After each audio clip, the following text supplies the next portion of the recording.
नमस्ते दोस्तों। जब कुछ बात घटती है या कोई हमें कुछ कहता है तब हमने तुरंत रिएक्शन नहीं देनी चाहिए, बल्कि बीच में थोड़ा स्पेस रखना चाहिए। हमारे बुद्धिमत्ता और धैर्य यानी पेशेंस का यूज करना चाहिए। स्टीफन कोवे इन्होंने जो 7 हैबिट्स ये बुक लिखा है, इसमें पहली हैबिट जो बताई है वो है बीइंग प्रोएक्टिव। मतलब कोई रिएक्शन देने के पहले हमने थोड़ा स्पेस रखना चाहिए, उसमें थोड़ा सोचना चाहिए और फिर रिएक्शन देनी चाहिए। इसलिए मैं आपको एक बहुत अच्छा एग्जांपल दूंगा। एक टीचर था और एक स्टूडेंट।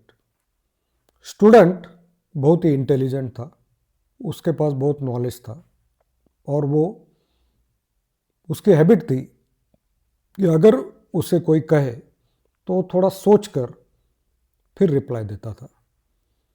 और जो टीचर थे उनको स्टूडेंट की थोड़ी मजाक उड़ाने की आदत थी।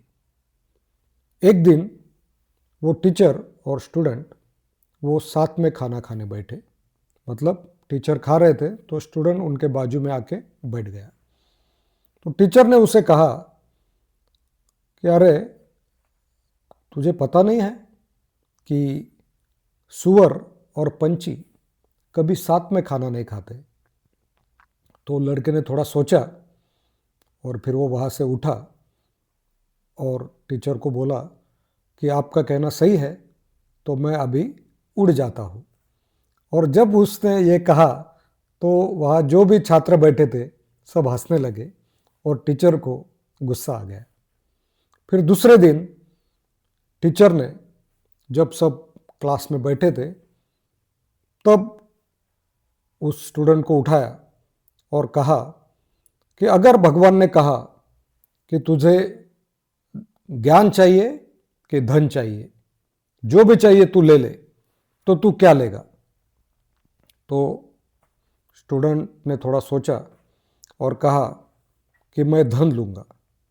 तो इस पर टीचर मुस्कराए और बोले कि अरे मैं तो ज्ञान लेता था। तो स्टूडेंट रुका और फिर उसने जवाब दिया कि बराबर है सर आपका। आदमी की आदत है कि उसके पास जो नहीं है वो मांगता है।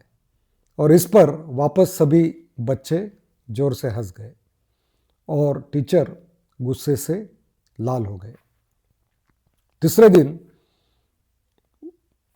एग्ज़ाम थी और पेपर चेक करने के बाद टीचर ने स्टूडेंट के आखिरी में लिखा इडियट, तो और सबको बताया। तो वो स्टूडेंट थोड़ा रुका और फिर उसने टीचर को कहा कि सर आपने सिग्नेचर तो कर डाली, लेकिन अंक लिखना आप भूल गए। और फिर सभी बच्चे और ज़ोर से हंसे और टीचर की वापस एक बार इंसल्ट हो गई। दोस्तों, ये कहानी सच्ची तो नहीं है, लेकिन इसके पीछे कहने का मकसद ये है कि कोई भी बात अगर होती है तो जब हम उसे रिएक्शन देते हैं तब हमने थोड़ा सोचना चाहिए और फिर जवाब देना चाहिए। और यही स्टीफन कोवे ने जो 7 आदतें के बारे में लिखा है, अच्छी आदतें जो हमें सक्सेसफुल करवा देगी, उसकी पहली आदत है बीइंग प्रोएक्टिव। मतलब कोई एक्शन होती है तो जब हम उसे रिएक्शन देते हैं तो उसके बीच में थोड़ा रुकना चाहिए, थोड़ा सोचना चाहिए और फिर एक्शन लेनी चाहिए। थोड़ा स्पेस होना चाहिए। Thank you very much. Have a nice day.